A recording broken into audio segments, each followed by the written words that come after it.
Voting खत्म होने के बाद, और सीधे रुक कर लेते हैं महेश दादी का। महेश, आपके पास क्या अपडेट है? बिल्कुल 6 बजे के बाद से जो मतदान है वो पूरी तरह से समाप्त हो गया है, लेकिन जो परिसर के भीतर में जो लोग बचे हैं, अभी 2-5 लोग ऐसे रह गए होंगे जो पोलिंग एजेंट्स हैं, उनका यहाँ पर जो मतदान है, बगरू कस्बे में मैं इस समय मौजूद हूँ, वहाँ पर उनका मतदान चल रहा है। लेकिन जो वोट डाल करके आ गए हैं वो अब जो है बहुत यहाँ पर उम्मीदें जता रहे हैं, अपनी अपनी कैलकुलेशन लगा रहे हैं, और साथ ही में अपनी जीत हार की जोड़ बाकी गुणा भाग सब कुछ उन्होंने लगा लिया। लेकिन इससे पहले मैं जो पोलिंग यहाँ पर जो एजेंट्स हैं उनसे बात करूं, इससे पहले मैं आपसे एक बार बूथ लेवल अधिकारी से मैं बात करना चाहता हूं, किस तरह से मतपेटियों को यहां से ले जाने की सुरक्षा व्यवस्था क्या कुछ रहेगी, उसके बारे में मुझे आप जानकारी दें। मतपेटियों को यहां पहले पैकिंग करी जाएगी, फिर उसके बाद में बाई बस और पुलिस वाले के द्वारा राजस्थान कॉलेज ली जाएगी। सुरक्षा की क्या बंदोबस्त है? पुलिस वाले हैं साथ में जी, पुलिस बल है, बाहर से जो आई हुई। कितने वोटर्स यहाँ और रह गए? अभी और है 5-10 वोटर्स और है अभी, उसके बाद में पूरे होने के बाद फिर सीलिंग हो गई है। जी, अभी किसी को प्रवेश तो नहीं दे रहे? अभी नहीं, अभी 6 बजे तक का रहता है। उस बाउंड्री में जितने सारे रहते हैं ना, उतनों को यानी कि अंदर पीछे से यानी कि नंबर पर्ची दी जाती है, और उसके बाद जो उनको वोटिंग करवाई जाती है। अब मैं लोगों से पूछ लेता हूँ, क्या रहा यहाँ का, कैलकुलेशन लगा लिया अब आपने? अच्छा रहा वोटिंग का आज का। हाँ, और आराम से वोटिंग प्रतिशत काफी अच्छा गया। काफी अच्छा गया है वोटिंग तो प्रतिशत। क्या रहेगा इससे? अब देखो आगे का तो 3 तारीख को पता लगेगा। 3 तारीख को पता लगेगा, उससे पहले कुछ बताओगे? उससे पहले वैसे तो कह नहीं सकते, लेकिन वैसे बिल्कुल महेश, देखिए अब जो तस्वीरें निकल करके सामने आ रही है, जो आप दिखा रहे हो उसमें लाइनों में लोग लगे हुए नजर आ रहे हैं, और देखिए यहाँ पर मुद्दों की भी बात लोग करते हुए नजर आए, किन मुद्दों पर लोगों ने मतदान किया है। लखवीर हमारे साथ जुड़े हुए हैं। लखवीर, जरा तस्वीर दिखा दीजिए, क्योंकि देखिए आरोप प्रत्यारोप का दौर तो बहुत चला, लेकिन जनता जनार्दन ही फैसला करेगी कि 3 दिसंबर को सत्ता पर किसको काबिज करती है। जो जनता जनार्दन, उनसे जरा बातचीत करने की कोशिश कीजिए और पूछिए कि किन मुद्दों पर उन्होंने आज मतदान किया है।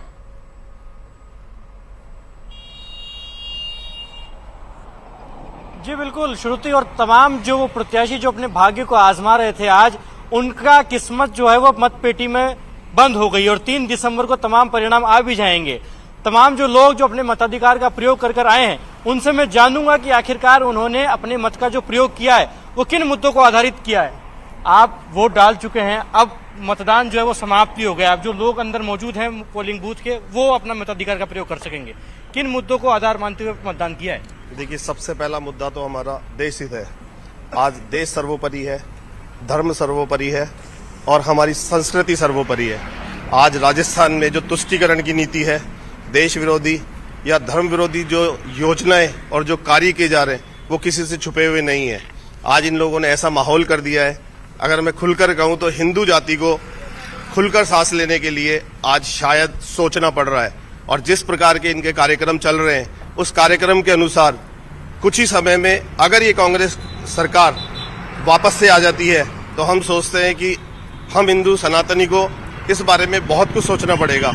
इसीलिए हमारा वोट मोदी जी और योगी जी सरकार को गया है, बीजेपी सरकार को दिया है, दिया कुमारी जी को दिया है। बिल्कुल, अब आप बता भी सकते हैं, क्योंकि 6 बज गए हैं, आपने वोट डाल दिया, तो अब आप बता भी सकते हैं किसको वोट किया है। आप बताइए, किन मुद्दों को आधार मानते हुए आज अपने मताधिकार का प्रयोग किया है? हमने देश के हित के प्रति, राष्ट्र के हित के प्रति, भ्रष्टाचार के खिलाफ हम लोगों ने वोट किया है। अब आप बोलो, तुष्टीकरण के खिलाफ वोट दिया है। जो राष्ट्र हित के प्रति, तुष्टीकरण का मतलब क्या है? 2 समुदाय के लोग होते हैं, एक समुदाय को उसको मतलब कि जब कोई खत्म होता है और होता है तो उसको 50 लाख रुपया दे देते हैं, उसको डेयरी बूथ दे देते हैं, एक उसको घर दे देते हैं। एक समुदाय का लोग होता है।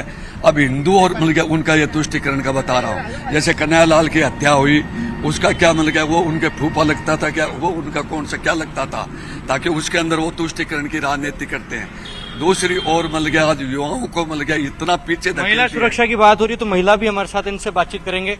आप अपने वोट का उपयोग करके आई हैं, किन मुद्दों को आधार मानते हुए मताधिकार का प्रयोग किया है? अभी तो मतलब ऐसे महंगाई कितनी ज्यादा बढ़ी हुई है, तो उससे थोड़ी निजात मिले, भ्रष्टाचार वगैरह थोड़ा कितना फैला हुआ है, उससे मुक्ति मिले। तो अभी वो महिलाओं के साथ कितना ऐसे रेप वगैरह, छोटी बच्चियों के साथ, तो इन चीजों से मुक्ति मिलनी चाहिए। तो अभी बहुत क्या टाइम 6 बजे क्या टाइम हो गया, अभी बहुत लेडीज हैं, उनको बहुत प्रोत्साहित करें कि अपना वोट दीजिए, अपनी सुरक्षा। आपने जिनको भी वोट दिया है, मैं नहीं जानना चाहता किसको वोट दिया है, लेकिन जिसको भी वोट दिया है, उम्मीद है कि वो सरकार आने के बाद महिलाएं सुरक्षित रहेगी राजस्थान में। बिल्कुल, ये सोच के ही वोट दिया है, और यही उम्मीद है। भगवान से ये प्रार्थना करती हूँ कि ये रेप वगैरह ये सब बच्चों के साथ, महिलाओं के साथ जो हो रहा है वो बंद हो जाए बिल्कुल। ये महिला सशक्तिकरण की और जागरूकता की अद्भुत मिसाल है कि महिलाएं भी साफ तौर पर मताधिकार का प्रयोग करते हुए अपनी बात बेबाकी से रख रही है और तमाम उन मुद्दों पर भी प्रकाश डाल रही हैं। युवा है हमारे साथ, इनसे जानेंगे। आप बताइए, आप वोट डाल कर आए हैं, किन मुद्दों को आधारित ये वोट रहा? देखिए, राजस्थान के युवाओं ने 17 बार पेपर लीक का जो दंश झेला है ना, हमारा वोट उनके खिलाफ गया। हमारा वोट गया है कांग्रेस के कुशासन, भ्रष्टाचार और तुष्टिकरण की नीति के खिलाफ। कांग्रेस की सरकार ने जो युवाओं के भविष्य को बेचने का काम किया है, हमारा वोट उसके खिलाफ गया। इस पूरे बूथ पर ये जो लोग हैं राष्ट्रवाद की बात कर रहे हैं, देश हित की बात कर रहे हैं, साफ तौर पर जो झलकाया विष्णु हमारे साथ जुड़ चुके हैं। सीधा विष्णु का रुख कर लेते हैं। विष्णु, आपके पास क्या अपडेट है? आज दिन भर वोटिंग हुई है, अब मतदान खत्म हो गया है, क्या ताजा जानकारी है? देखिए हेमंत, करीब 70% जो है पोलिंग हो चुकी है और बूथ की यदि बात करूँ तो 80% तक ये वोटिंग हुई है। लेकिन दिन भर हमने जब पोलिंग बूथ की खबरें देखी, उसके बीच में मैं आज एक ऐसी जगह से लाइव कर रहा हूँ, दिखा रहा हूँ जहाँ पर एक सगाई समारोह चल रहा है। सबसे बड़ी बात है वोट की अहमियत क्या है, तो आपको मैं वो दिखा रहा हूँ कि सगाई समारोह के दौरान उसके पहले लड़के यानी वर और वधू के पक्ष के लोगों ने सबसे पहले वोट कास्ट किया, उसके बाद आज सगाई समारोह अब चल रहा है। यहाँ पर यदि मैं बात करूंगा तो दूल्हे की दादी से मैं बात कराता हूँ। दूल्हे की दादी, देखिए ये जो माता जी है, माता जी इनका पोते की आज सगाई है, आपके पोते की आज। तो पहले वोट किया कि सगाई की तैयारी की थी आपने? पहले वोट दिया 7 बजे। 7 बजे दिया ही बस। 7 बजे दिए थे वोट। कितना जरूरी था वोट देना? भैया ये देख लो निशान। पोते की सगाई थी तो आपको जल्द व्यस्तता नहीं थी? वो तो पोते की सगाई तो शाम को है, वोट तो सुबह देना था ना। देखिए और भी लोगों से बात करेंगे, दूल्हे के पिता हैं उनसे हम बात करेंगे, ये महिला है इनसे बात करेंगे। वोट देके आए थे आप आज? यस। कितना जरूरी था वोट देना आज? बहुत जरूरी था। वोट देके आए थे आप? हाँ, देखो आज चल रही। देखिए ये वो महिला है जो घर की सदस्य है, ये लड़की के चाचा जी हैं, ये लड़की के चाचा है, ताई है पहले वधू पक्ष की। आप भी वोट देके आए? वोट देके आए। अच्छा, दूल्हे के पिताजी है। बिल्कुल बिल्कुल विष्णु, आज जमकर वोटिंग हुई है और न्यूज़ 18 राजस्थान अपने तमाम मतदाताओं का शुक्रिया अदा करता है, आप वोटर्स का शुक्रिया अदा करता है जिन्होंने घरों से निकल करके अपने मताधिकार का इस्तेमाल किया। और साथ ही साथ जो इलेक्शन कमीशन है, चुनाव आयोग है, उन्होंने भी बहुत अच्छी मेहनत की, लोगों को जागरूक किया, इसलिए वो भी शुक्रिया अदा करने के हकदार हैं। और सीधे हम कोटा का रुख कर लेते हैं। कोटा से हमारे सहयोगी ओम प्रकाश हैं। ओम प्रकाश, आप इस वक्त कहां पर खड़े हुए हैं और अभी क्या स्थिति है? वोटिंग अब खत्म हो चुकी है।